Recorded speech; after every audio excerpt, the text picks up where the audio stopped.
মেয়েরা বাবার জন্য যেই পাগল, হাজারো সন্তান বাবার জন্য ওই পাগল না, ওই মায়া অন্তরে রাখে না।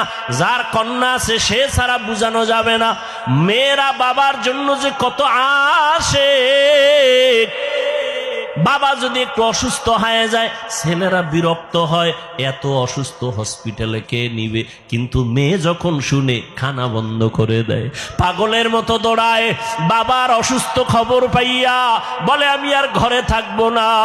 বাবায় কই, বলে হসপিটালে। কয় দৌড়াও। ওই মেয়েটা বাবার কাছে যায়, বাবা এত কষ্ট পাইও না, কাঁদিও না। একটা মেয়ে বাবার জন্য এতটাই ফেদা, এতটাই মায়া মোহাব্বত নিয়ে চলে। একটা মেয়ে চায় তার কলিজাটা কাইটা বাবার জন্য দিয়া দিবে। ওই মেয়ে পাইয়া যারা খুশি না, তোমাদের কপাল বড় খারাপ। নবী বলেন একটা কন্যা পাইছো, একটা জান্নাতের মালিক হয়ে গেছো। দুইটা কন্যা পেয়েছো, দুইটা জান্নাতের মালিক হয়ে গেছো। আমার মায়ার নবী ওই চরিত্রহীন মানুষগুলোর জমিনে আইসা আমার নবী তাদের আলিঙ্গন করলেন, বুকে লাগাইলেন। তোমার আমার মতো সি সি কইয়া বেনামাজিরে তারায়া দেন নাই। আল্লাহর নবী ওরা গালি দেয়, নবী আরো কাছে যায়। ওরা লাত্তি দেওয়ার চেষ্টা করে, নবী আরো কাছে যায়।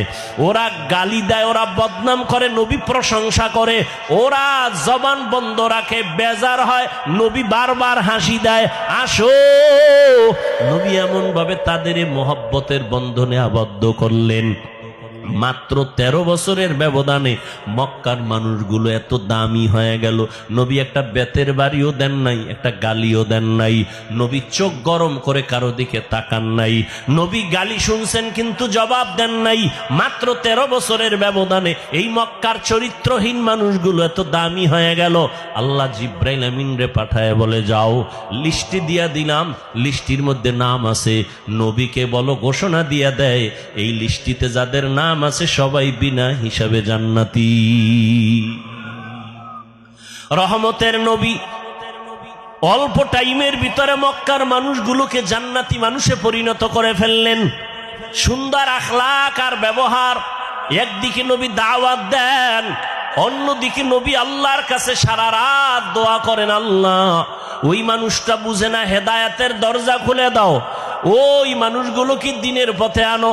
তায়েফের ময়দানে আমার নবীর আদর্শের দিকে তাকাও। তায়েফের ময়দানে ওই কাফের ওরা সবাই নবীজিরে দেখে ছোট ছোট বাচ্চাগুলোরে লেলিয়ে দিল, বলে পাথর মেরে মক্কার এই পাগলটারে তাড়ায়া দাও। মায়ার নবীরে যখন পাথর মারে বৃষ্টির মতো রক্তগুলো পড়ে